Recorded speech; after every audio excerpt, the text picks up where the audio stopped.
This is the Edenland news pilot, take 4. So the hair and makeup lady really isn't coming. I've just woken up from a nap. She's coming next week? Well, that's great. Thank you. Okay, hi, welcome to the Edenland news. I'll be here every Friday telling you some snippets of news that you may not have known.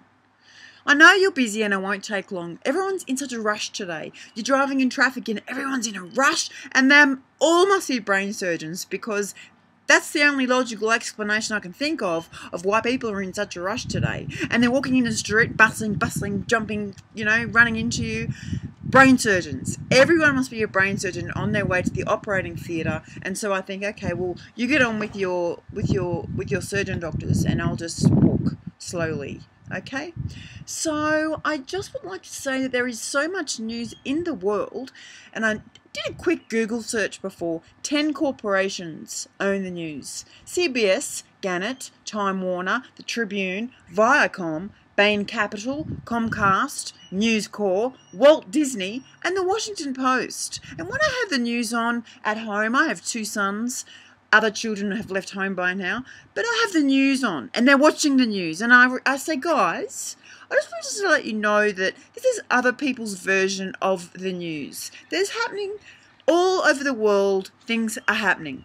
Everything is happening, and so you're kind of getting it filtered. So I suggest that you find out your own news, which is what I like to do a lot. For example, did you know that Mary Bowser was a freed slave with a Quaker education and a photographic memory, and she posed as a slow-witted slave to spy for the Union in Confederate President Jefferson Davis's household throughout much of the Civil War in America?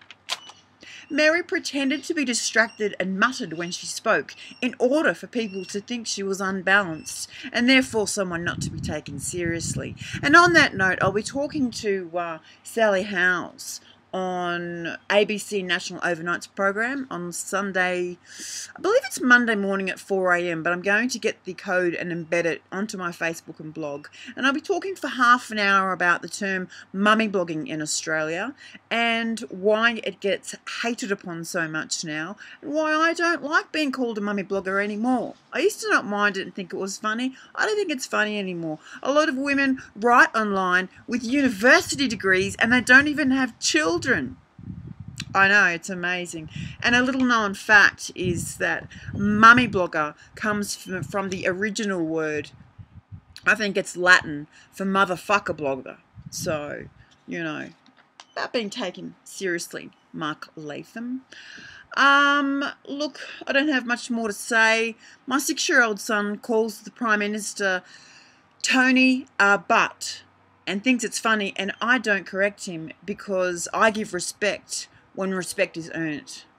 Lastly, suicide rates are up over the holiday period.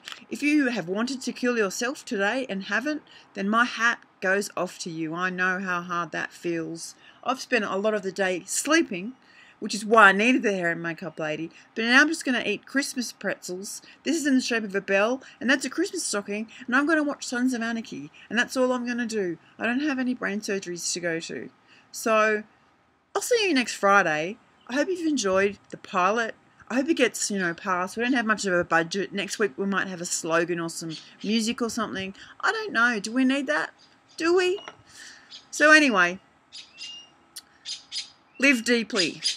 And like Karen Carpenter sang, we've only just begun.